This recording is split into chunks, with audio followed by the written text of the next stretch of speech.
Folks, Mr. Ernest Thompson.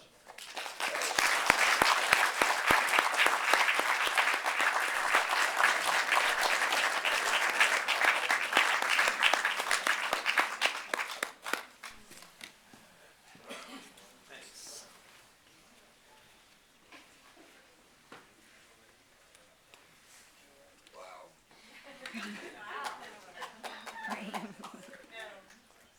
Seems to hold up okay. May I drag one of these chairs in? Yeah, sure.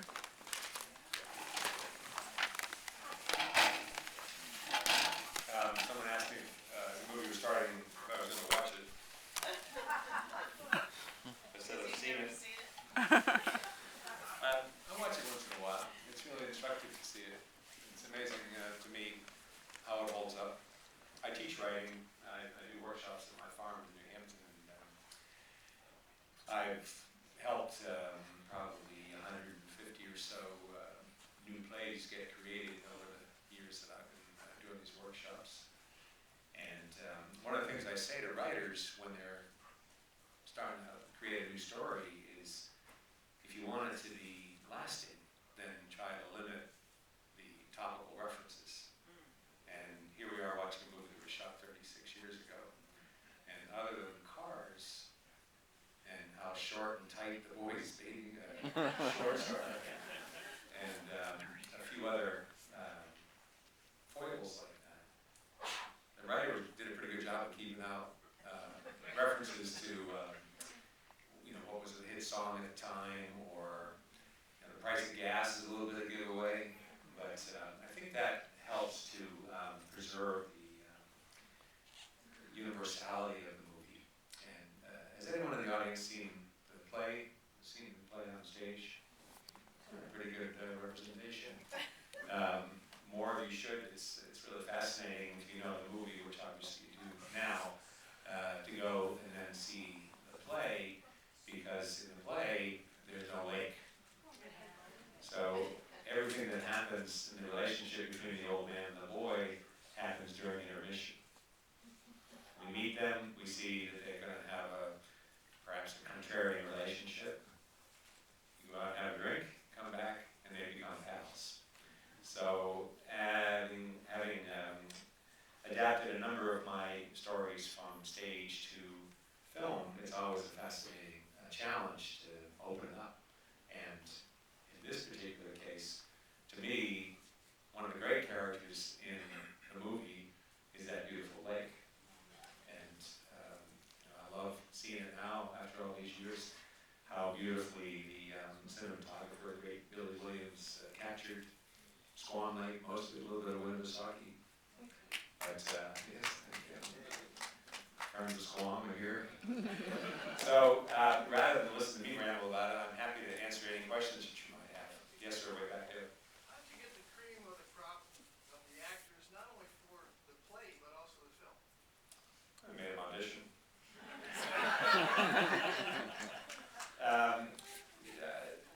Everything about On Golden Pond. I was telling Barry and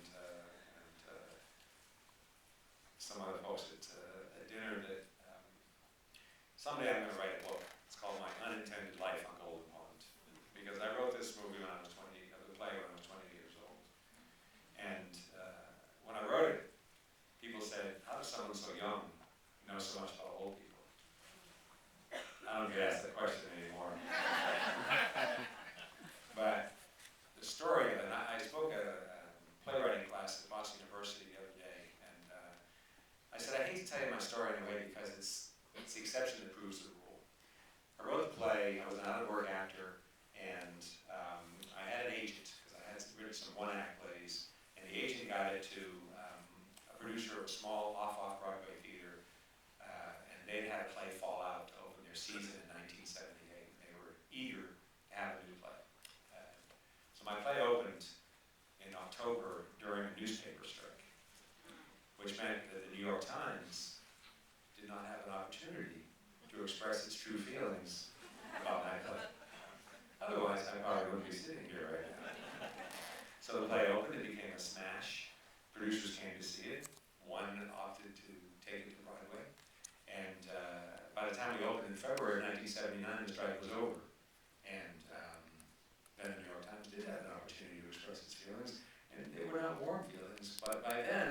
was too late. The play already had some momentum. It was starting to get done in other parts of the world.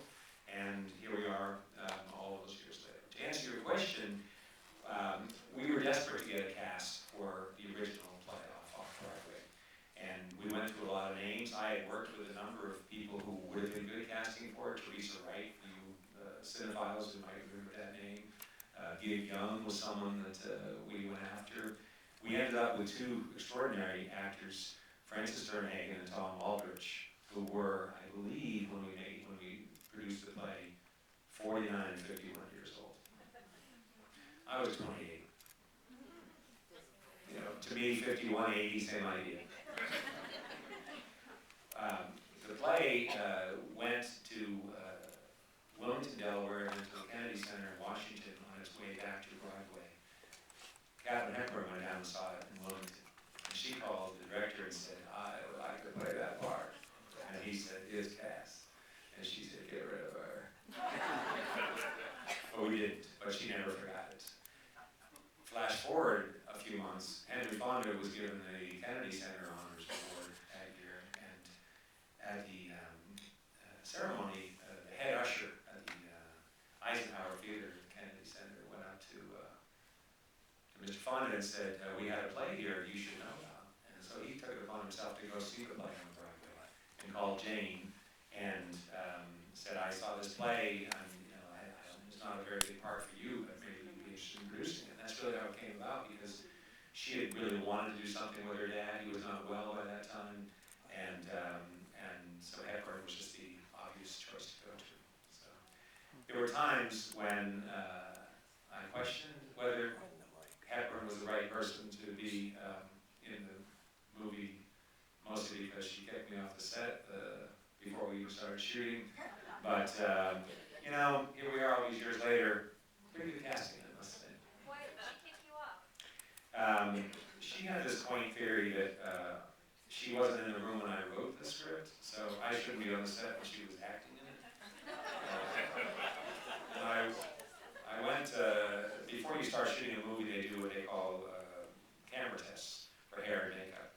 And I went over to the location to talk to a guy about the boat we were going to use.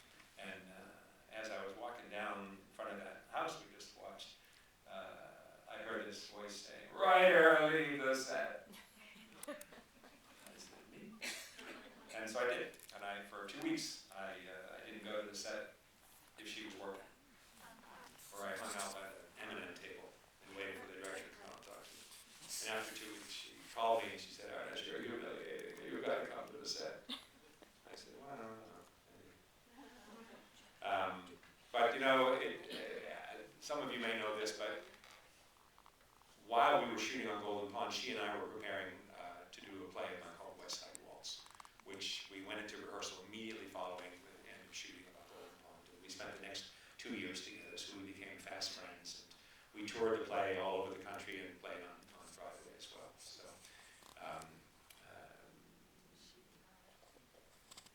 I will never regret any of the time I spent with Katharine Hepburn. None of it was easy. Honestly. Who else has a question? Yes. First of all, I had tickets to come here, I don't know, 5 or 6 years ago when it was, they were holding kind of a big anniversary thing, and there was a big blizzard. And I was completely crushed. We bought the tickets online, and, you know, we were all set to go, and then this huge snowstorm came in and we couldn't go. And so tonight I was trying to get out of babysitting my grandkids. And You want a refund? Is that what you're I saying? just went, oh God, I don't feel like babysitting tonight. What kind of excuse can I give my daughter, you know? And I went online and I was like, okay, and it was like, oh my God, on Golden Pond, is it Red River? That's it. That's a perfectly Okay, viable that's excuse as far as I'm concerned. perfect. And I had no idea you were gonna be here and the Oscar was gonna be sitting there, and it's like whatever, 5 or 6 years ago, whatever it was, that big snowstorm came. Yeah, we had an Oscar party is what you're talking about. Yes, We That's couldn't called an act drive. of God, by the way. Yep. And We so were all I just here. thought I was gonna see the movie. I had no idea I would see you and the Oscar and everything, and it's just the best night ever. So Well, thank so you. I had no idea I was going to see you. So. Oh, Imagine. And a comment I wanted to make was that this is the only movie, and I'm a big, movie buff, probably like half the people here, that makes me cry during the opening. I usually cry at the end Right. of movies, and as soon as the music starts, and I see like first couple of frames of, and I'm crying at the beginning. And I always tell everybody that, oh God, here comes the movie where I cry at the beginning. And then I just cry the whole rest of the way. But my question is, what does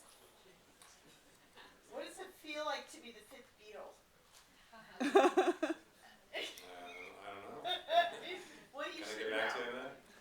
That's how I look at you. You're the fifth Beatle to me. Seriously. I'm gonna This take that as a is compliment. very Thank special. I appreciate And that. so, what does that feel like? I mean, Well, I'm not sure of your question, but I'm going to give you an answer anyway. Here's the deal. As I said, I was an out-of-work actor, and I wrote a story. And I thought if I was really lucky, maybe I'd get 6 actor friends of mine to read it in my living room, and they would tell me to go back to playing tennis, and that would be the end of it.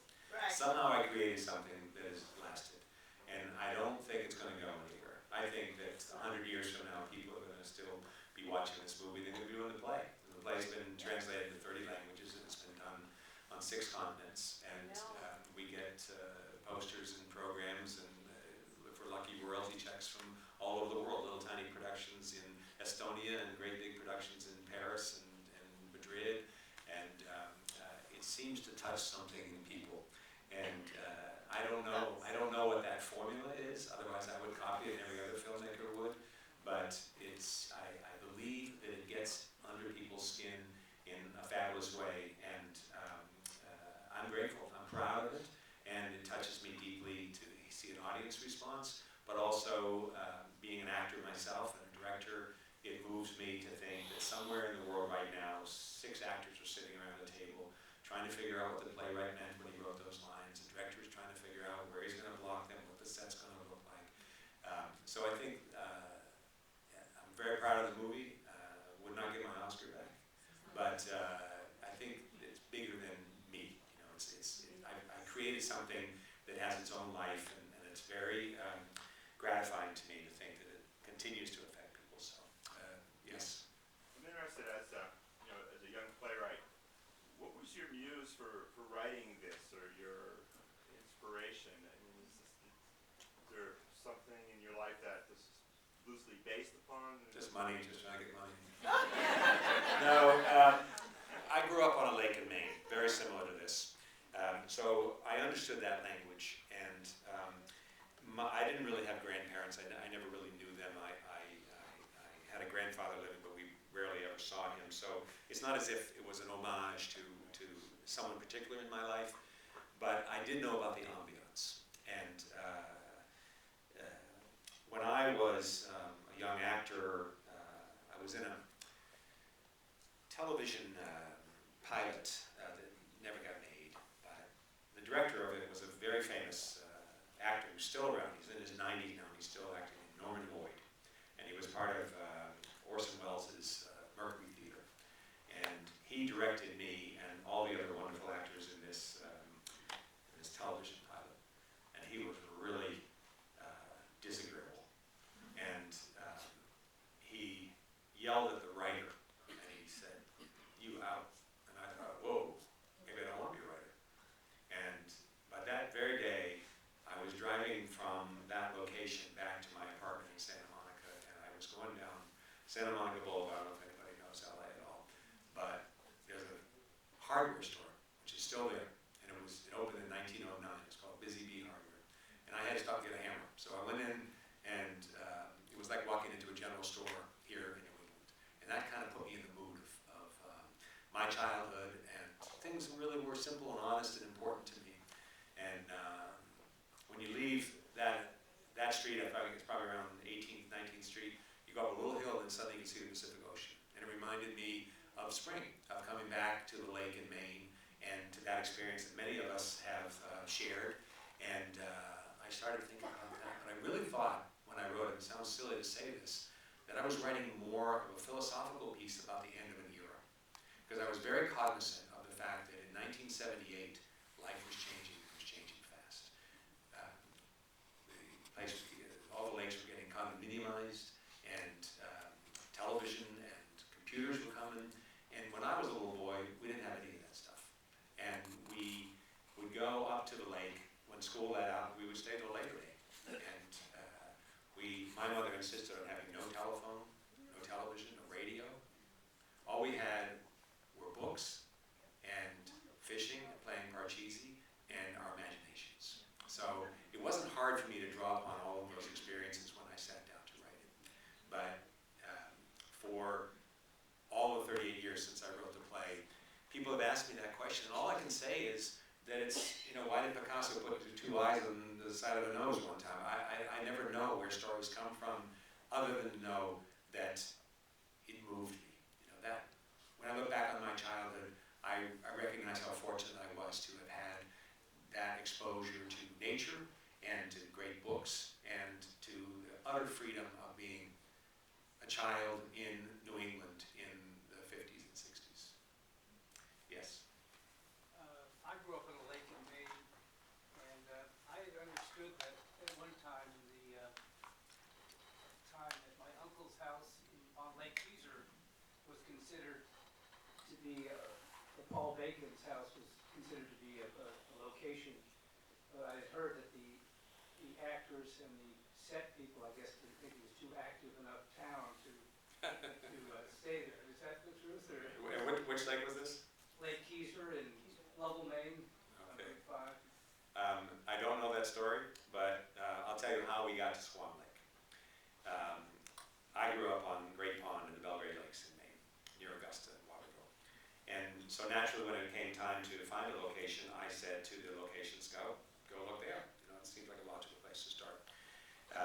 And he did, and he took photos, and he sent them back. And Great Pond is a beautiful lake. It's not really dissimilar to Swan Lake, about the same size, lots of islands. But the legend you're referring to may have some validity, because it may not have been that there was no place for them to get drunk, but there weren't very many places to stay in the middle of Maine. Swan Lake was close to the Weavers, so ample housing for the 150 crew members who came in. And another consideration that's almost defunct now is that in the old days, when you'd make a movie, at 5 o'clock every day, you would do what was called breaking film. So whatever you shot up until that time was put into cartridges and rushed to an airport, Logan, flown to LA, where it was developed overnight, and flown back the next day. If we'd been on Keezer Lake or Great Pond, it would have been a longer drive down to Boston. And now, because everything is digital, it doesn't really work that way anymore. And it's rare. I'm working on a couple of movies now, and I love it that my producer says we're going to have dailies every day, because watching dailies, which is watching the film from the day before, is such an important part of it. So I'm sorry we didn't shoot on Keezer Lake, but I got to tell you something, that some of you I see have hair color similar to mine. In 1969, 400,000 people went to Woodstock. But if you asked anybody, it was more like 4 million people have gone to Woodstock. On Golden Pond, there were only about 150 people who worked on it. But I've had thousands of people tell me that they were involved with the movie in one form or another. And like the scene at the beginning where they go out in the canoe and the boat comes too close to them. I had a woman come up to me and say, that was my son driving that boat. And I said, really? Because I don't remember him being in the boat that I was driving. Perhaps he was under the deck. But one time I was at a film festival, I was adjudicating a screenwriting contest at the Nantucket Film Festival. And this woman came up to me when she realized who I was, and she said, "Oh, I live on Golden Pond." I said, "Really? Because there's no such place." And she said, "No, it's in Massachusetts." I said, "It's definitely not Massachusetts." And she said, "No, the realtor told me it was." I said, "I would like to work with that realtor." But I want to tell you that before I forget, in the audience tonight we have a crew member who was a PA on the original movie, and I'm going to, don't forget that thought, because I want to introduce Charlene Joyce. Where are you, Sean? Can you stand up? Right here. Oh, right here. Just stand up and say hi to everybody. I, She was a production assistant in 1980, and now she's become a very busy producer and location arranger here in New Hampshire, and has been my pal for all these years, so I'm glad she could be here tonight. Yeah, I saw that hand go up. Yes. Yeah, I'm just curious, Jane and Henry, obviously she said she wanted to do something with her dad.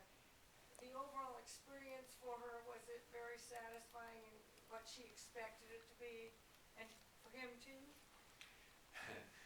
I'm afraid the answer is yes, it was what she expected it would be. They had a very complicated relationship. I think it was as therapeutic as possible, but I don't know, has anybody ever read her autobiography? My life so far. Pretty fascinating reading. You know, it's like a long 9,000 page confessional. I read it. But, you know, when Jane was 10 or 11, her mother committed suicide in a mental institution.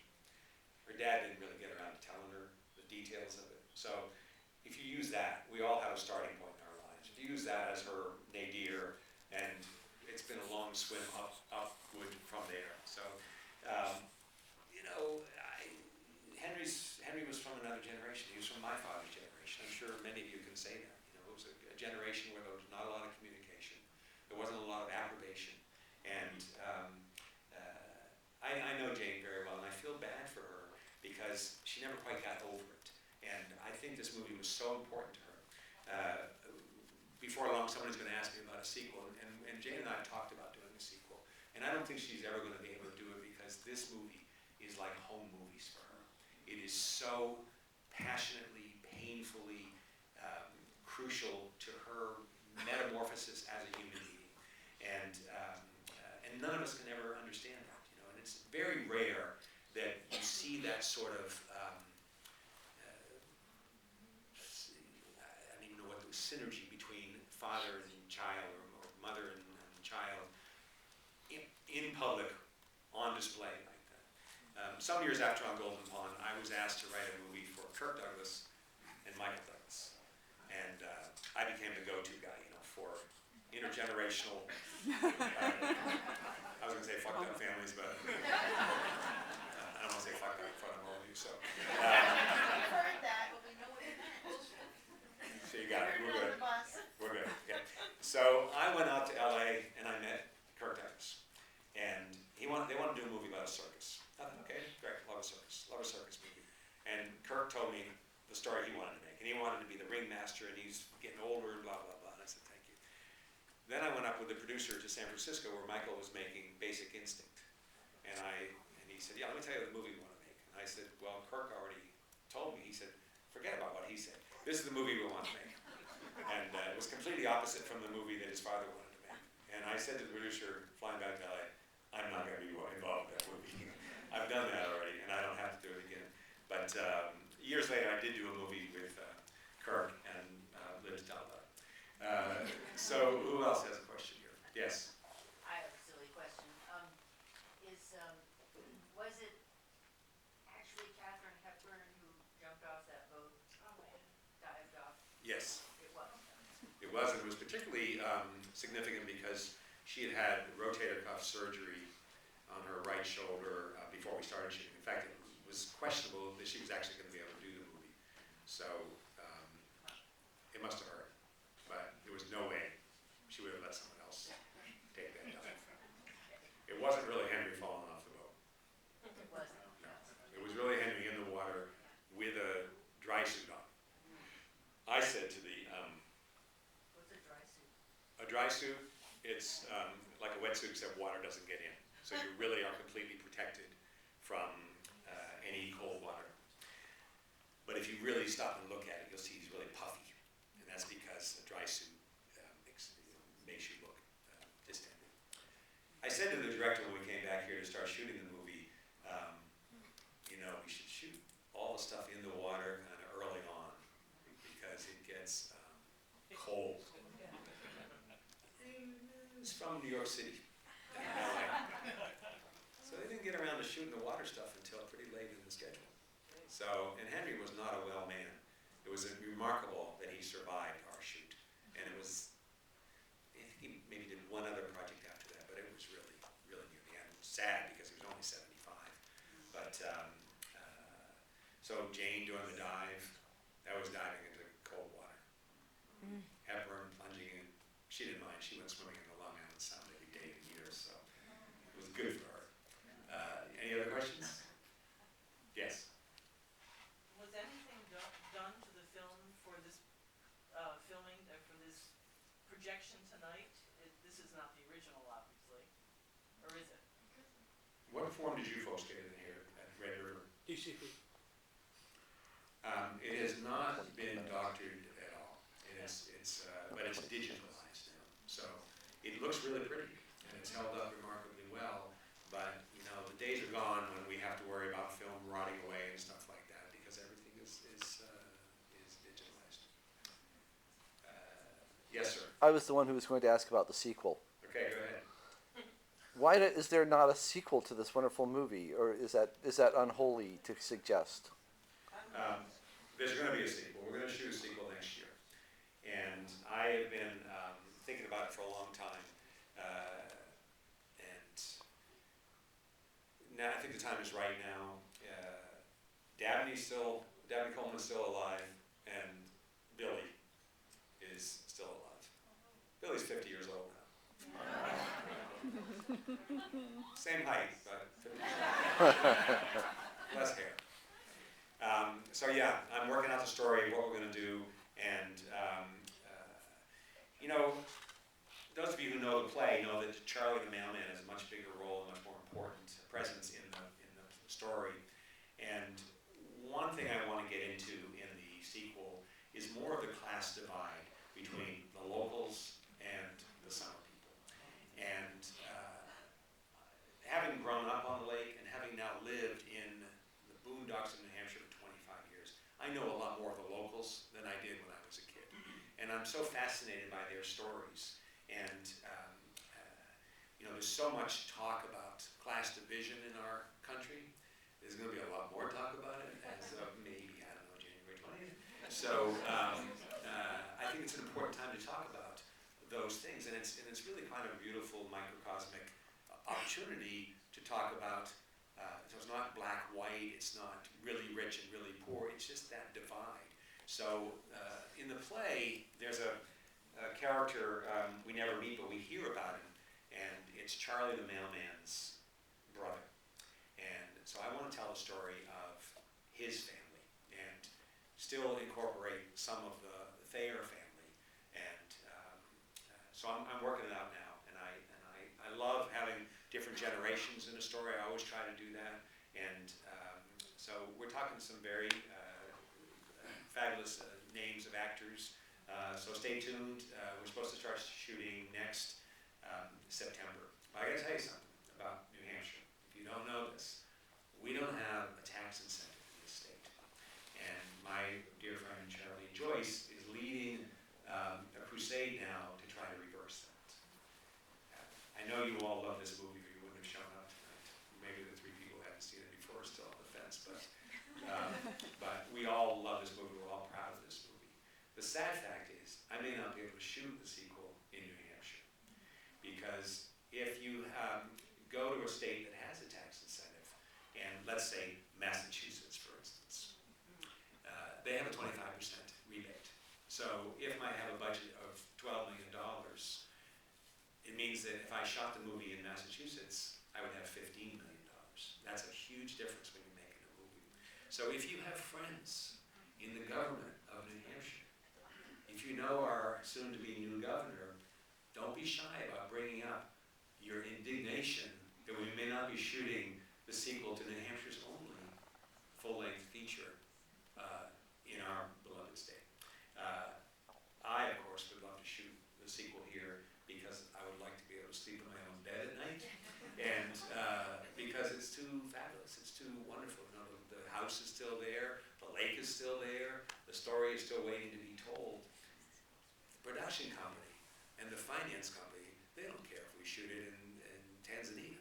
You know, they'll go where it's cheap. So if you want to join this cause, please don't be shy about when the time comes saying to your local reps, and I know that New Hampshire has about 1,000 of them, all we need is their support. And the new governor, I'm hoping, being a businessman, that he too will embrace the notion. So we're working hard to make sure that that's going to be the case. But it's been kind of a disappointment of mine.